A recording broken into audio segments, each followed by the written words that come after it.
Have you seen my beautiful baby? Have you seen my tomato baby? Oh, ilele, baby sofiri kulu temper.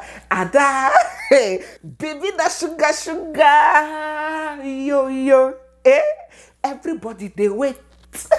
Putakene no bo. Ife de mamaka, better soup in a money kilamo. Ada, Adoma, Adora, Adako, Adeze, Adaburuburu, Adaneri kwewu, Asampotumpo, Oyoyo, Ugebe, Egovino wa, Egovino wa. Look at Ada. Chibebe, Chibeke. Now you be cool. Igbo Kwenu. Hey. Nigeria Kwenu. Hey. Africa Kwenu. Universe Kwenu. Iyo. Oh my God. What is going on here? Do I need to tell you guys? Do I need to remind you? Oh yeah, begin to drop your emojis in the comment section. Begin to drop your congratulations. Begin to drop that heart emoji. Whatever country you're representing from, begin to drop all your love down in the comment section. Say congratulations, Africa. Say congratulations, Queen Chidimma. Come on, just pour out your heart now. Pour it out for me down in the comment section. Hallelujah, somebody. When this whole Chidimma saga broke in August, just a few months ago, some people joined in on the drama midway, but I followed on and I watched it unfold from the very scratch. When Chidimma Adesina scaled the steps and rose to the top finalists in the Miss South Africa beauty pageant, it is not in question when trouble and resistance began. Listen clearly, listen attentively. Outrage and antagonism began only when her name, Chidimma, got noticed. When it got public and made it out to mainstream and social media. And at this point, her South African citizenship was not in question, but her Nigerian affiliations was glaring to all. The beauty of South Africa is our unity, and this was portrayed in the Rugby World Cup in 2023. We can see the power that unity has, and it is a driving force to perfection. Then, not later, was when we began seeing vile, hateful commentaries, but it hadn't spread as wide as it will spread eventually. Does this girl have any connections with Nigeria? Why would somebody with heritage from another African country represent us in a South African beauty pageant? We want a pure South African. We don't want anything Nigeria or that name at all. I read those comments and I read them with my two eyes. And I know when I started reading them, the preliminary agitations and the foundational objections were born solely, and take note of that emphasis, solely on the grounds that there was a Nigerian mix in that girl. It all started because of my name. People were not happy that my name is Chidimma and I am representing South Africa. So that is where it actually really started. And you know, people felt like, well, South Africans felt like I wasn't South African enough because of my name. And it was really sad to see. It was a very horrible experience, and I wouldn't wish it on anybody because I have lived there for 23 years. And it's heartbreaking to see that I wasn't welcomed and accepted. Yeah. It is imperative to understand the genesis of this hate so you can appreciate our distaste for what's unfolded. I took out time to go through and read South Africa's laws on citizenship and immigration. And true to it, citizenship by birth is not automatically conferred as it is in Nigeria and many other countries. For you to become a South African citizen, at least one parent should be a South African. But At this point, when Chidinma began getting under the bus, it was assumed, presumed, and believed that her mother has South African descent, is from South Africa, and her father is from Nigeria. So legally, according to South Africa's laws, Chidinma was presumed South African by virtue of her mother's lineage. At that point, don't get ahead of yourselves. We're coming. But the cause of the initial problem, what catapulted this whole issue, was the fact that she had Nigerian bloodline, that the blood of another African country flowed through her veins. And that was what brought about the backlash that eventually culminated in the identity of Chidinma's mother getting investigated. And trust me, even if those investigations came positive, showing that Chidinma's mother was indeed South African, these xenophobic lots, now I'm not talking about the whole of South Africans, there are those of them, of course, that reason differently from these lots. I promise you that these hateful lots would have still had a problem with it. Because despite they convince and deceive themselves that they are merely being advocates of due process, that they are just fighting identity theft. Oh, look at that poor woman. The identity was stolen. No. Despite they tell themselves that they are only upholding the cause of justice, we know, and they know too, that it goes way deeper than that, far beyond that. They know that their lot, their utter and sheer lot, lies in their disdain for a set of people, a particular group of people, and the events that will follow.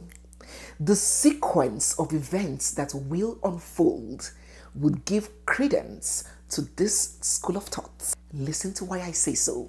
Follow me. Now, when the tension was rising so hot, vile commentaries that human beings should not even hear with their ears, because you can't even imagine that those words, those thoughts can come out of a human being that was created by God. Death threats, dragging, crucifixion, and Chidinma had to pull out of the pageant. If it was truly agitation for due process that these set of people were fighting for, if their interest was solely challenging the legality of Chidinma's citizenship or her legitimacy to participate in that beauty pageant, then they would have achieved their aim at that point, because she had pulled away from the pageant. They would have stopped, because they had gotten her away from the pageant that was in contest, the pageant that she doesn't qualify for, right? She has left. But no, the bullying, the trolling, the vile, hateful, spiteful, unbelievable words even intensified.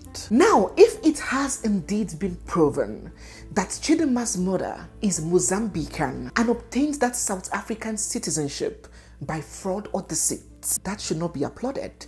That is not laudable, and I do not stand for or support that. But the question that any sane human being should then ask is, was it Chidinma who committed the crime? Should a child be held responsible for the crimes that their parents committed even before they were born? So now that you have gotten the daughter of this woman that you claimed committed a crime, you have gotten her out of the pageant. So why are you still bullying her? Why are you still trolling her? Why do you take it up as a personal project to keep harassing her, to keep threatening the woman's daughter? Was she the one that committed the crime? Is she responsible for events that took place before she was born? Is she supposed to atone for her parents' sins? You and I watching me, if we were to be held accountable for what our fathers and grandfathers have done, some of us will not be standing here today. But these hateful bigots kept on coming to Chidinma's page in their drones, attacking her, trolling her, pulling her down, making videos. TikTok, you don't even want to go there. Social media on its own is a vile place. Then talk less of generations that that didn't suck breast well, that you find on TikTok. They wanted that girl 6 feet under, signing petitions, calling for fire and brimstone, threatening to kill her and her family, kicked her out of the country. The Nigerian embassy granted Chidinma and her mother diplomatic passports to aid them have a swift escape from South Africa because their lives were in jeopardy. She ran off like a thief in the night from a place that she has called home, from the only place that she considered her home, from her friends, her neighbors, her colleagues, her school, her life, her house. She sneaked out and ran away, and yet these people will still not stop. She came back to Nigeria and she was given a spot to contest in the Miss Nigeria Universe Beauty Pageant. And oh, who God has blessed. Who God has blessed, no one can curse. She went there and by merit, she got the crown. But these same set of hateful people were very restless. They diminished her success and started attributing it to RNG. It was fraud. They wanted to shame South Africa. That is why they dashed her the crown. She did this. They made sure that they watered that success down. And this young lady went all the way to Mexico to represent Nigeria, not South Africa, in the Miss Universe World Beauty Pageant. And would you believe that this same xenophobic set of people began launching different petitions, agitations, formal letters of complaints channeled to the organizers of the Miss Universe Beauty Pageant, agitating that Chidinma Adetshina must be disqualified from partaking in that pageant, even though she was no longer representing South Africa. And thousands of them were signing these petitions. So, on what grounds then? Did she as an individual commit any crime? Is she a fugitive? Is she a convict? Did she go to the Miss Universe Beauty Pageant under false identity? Abi, you have gotten her disqualified as a South African, and she has come to the country that accepted her with open arms. And yet you are still hunting her down like a dog. You want to ruin her life. You want to ruin her career. You want her to perish. You want her to be miserable. You despise her and her people. You despise people that look like you while you worship your colonial oppressors. Wonderful. You know, when one's heart is repugnant and hateful, spiteful, the easiest and best way to keep your conscience buried and convince yourself that you are on the right path is by giving moral rationalization to your conduct, is by hinging it on a just cause. And that is why it is easy for some people to hide under religion, to kill their fellow human beings, to rob their fellow human beings, to unjustly take from their fellow human beings and personally enrich themselves, because they have hidden that unjust act under a just cause. Moral rationalization. And the only thing they can type is, what about that poor person that the identity was stolen? Identity. That is what they tell themselves and how they convince themselves to fuel their hate. But self-deceit is the worst form of deceit. They know where their hate, anger, and pain stems from, and that was only moral rationalization. But you know, when we covered the May Edochie story a few videos back, I asked you, I said, what are you doing with the lemons that life is throwing at you? Because those lemons will come, and they can come in different forms. They can come in form of betrayal, health issues, marriage issues and divorce, business challenges. They come in various forms. What are you doing with the lemons that life throws at you? Are you gonna sit and wallow in self-pity and misery? Are you gonna cry all day and ask God, why me? Are you gonna sit back doing nothing, thinking that you could just wish or pray it all away? Are you gonna cross your legs and just sit and hope that karma deals with those people that have knocked you down? Or are you gonna get up like a fierce wild bull, re-strategize, reinvent, and redesign yourself and get your own karma? Because your success is the only karma that is within your own control. The other day, I sat and reflected on the word karma.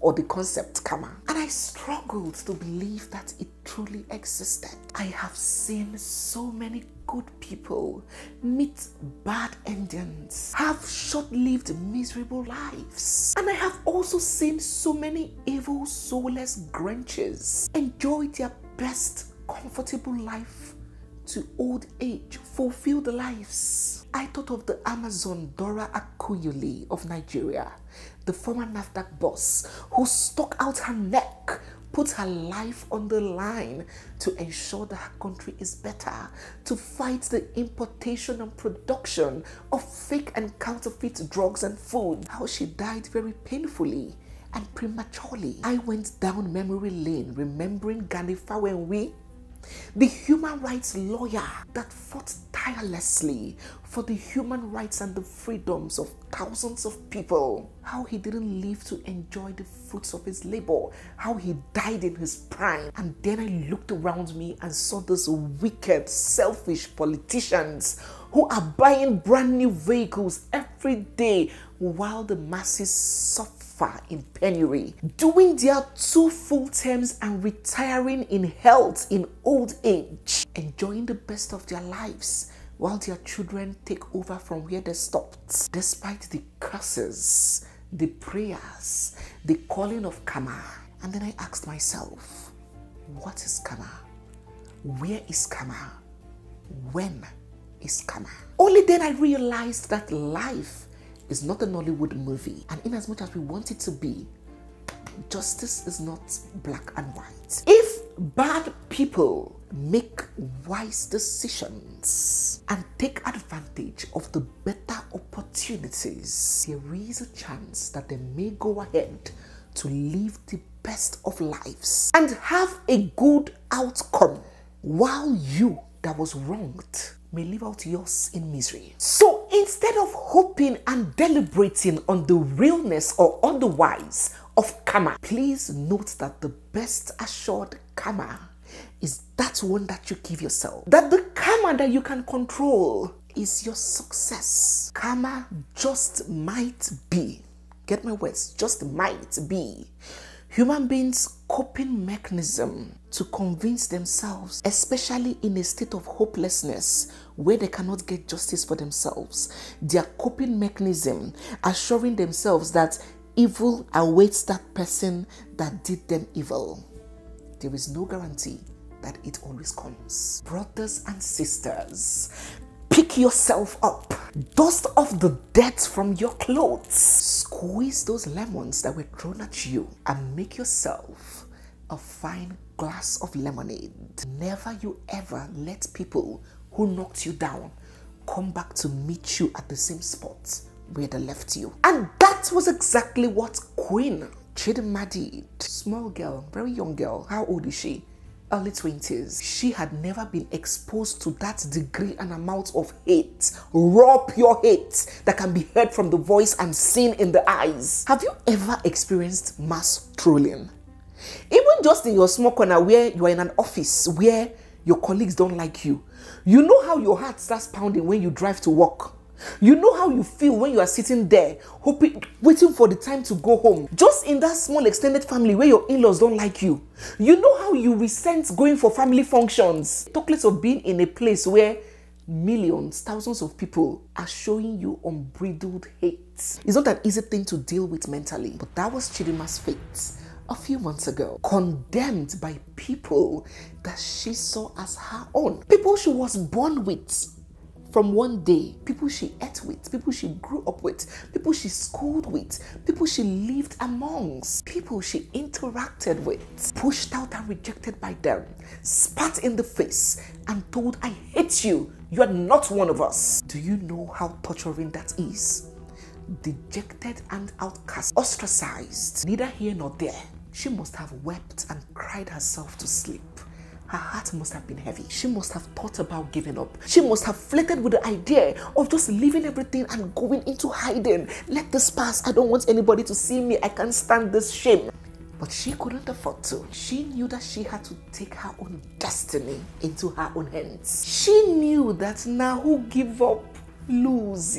So she dusted herself up, doubled her enthusiasm. Her smile got wider and her gaze got firmer. Her catwalk improved and her confidence grew. Her strength intensified and she went all the way to Mexico. A little apprehensive, but willing to try and not give up. And when she got on that stage, she owned it and she gave it her best shot, her 100.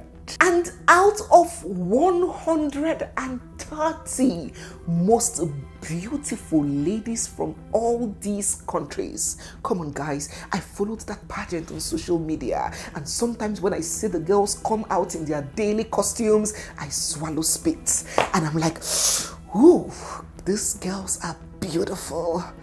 Chidimma, oh my God, I'm rooting for you. But these girls, the competition is stiff. And our own Chidimma Asambutumbo, Asamaramba, Ada, she of God, was in the top 30 semi-finalists. And she followed up to the top 12. The only black woman in the mix, the only black woman standing on that stage with 11 other contestants. Oh, she was bringing Africa to the map. And boy, there she was again in the top 5 and in the top 3. Nigeria! Lo and behold, guys, dear ladies and gentlemen, Chidimma Adesina was the top 2 on stage. A stage that housed 130 most beautiful girls from 130 countries. Chidimma stood there alone with one other contestant. And now she has emerged Miss Universe Africa. As well as the Miss Universe 2024 first runner-up. You are amazing and you deserve this. Thank you. Ladies and gentlemen, meet our first runner-up, our queen that has not only rocked Africa's name but has put POC women on the platform. Miss Nigeria, how are you feeling? I'm so excited. I don't have words to describe what I'm feeling right now, but I'm so proud of myself and I just made history. So I'm so proud. I'm really proud. You should be, because you really put everyone out there. POC, African women, you are amazing and you deserve this. Thank you. DJ, how can you hear this kind of thing and you are silent? Do you want me to change it for you? How can you hear this kind of news and you are quiet? DJ, give us one. The conqueror, the champion, the lion is here.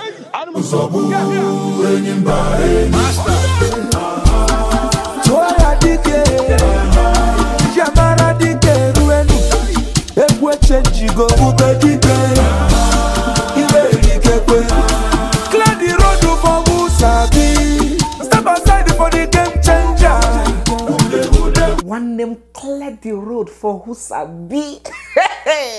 Chidimma Adesina. Her life has changed forever. The prestige, the platform, cash allowance, modeling portfolio, wardrobe management and styling, healthcare, fitness services, and a whole lot more. That honor, that win, that sash that went across her should have read South Africa, but hate said no. This is a clear case of a table prepared for one in the presence of her enemies.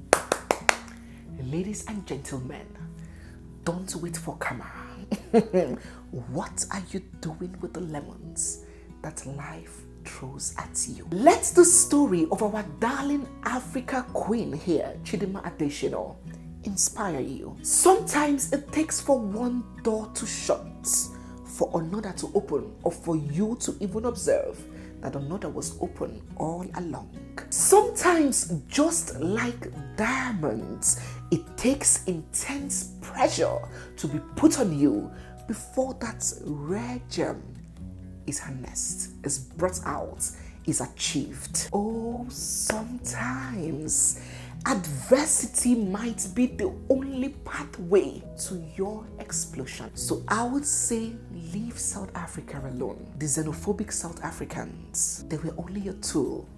They were a necessary evil, and sometimes we need our adversaries to push us to become that thing that God has destined for us to be. I am so glad and elated that Chidinma Adesina's story will go down in history, not as a pity story, not as a victim story, but as a success story, a story of resilience and determination. My darling, lovely ones, please give a rousing applause and give your big congratulations to the Queen, Chidinma Adesina, our Africa Queen of inestimable value. And my prayers for you today is that may challenges, obstacles, and experiences designed to bring us down, may they catapult us to greater heights, just as we have seen in the case of Queen Chidinma Adesina. So guys, let me go and start my jubilation. Everybody in the house gather 1 bottle of Alomo bitters. 1 bottle of big stout, bill on me. Barman, Boniface, Bonaventure, where are you? Serve big stout to everybody in the audience. Put the bill on me. Let me go and celebrate and jubilate. Thank you so much for watching. If you're new here, you're seeing my face for the first time, or if you've been watching without subscribing, don't forget to hit the subscribe button. Give this video a big thumbs up. Drop all your comments, your thoughts, your lessons down in the comment section. Don't forget to follow our Africa Folktale channel. In fact, the last video that we just posted a few hours ago is very synonymous with this one. It shows the resilience of our forefathers that have been passed to us. I told the story of the Igbo landing. It's a must watch. Go and read it and see where these vibes that we are seeing from Chidinma is stemming from. Thank you so much, guys. It's me, your girl, Barrister Neze, and this is Nezaville. I'll see you guys in my next one. For now, bye. As a woman who has faced adversity, I feel like I have a powerful story. I don't stand here as Chidinma Adesina. I stand here as a symbol of hope, a beacon of faith. As someone who has persevered with grace, I believe I have fought for not only myself, but for Africa.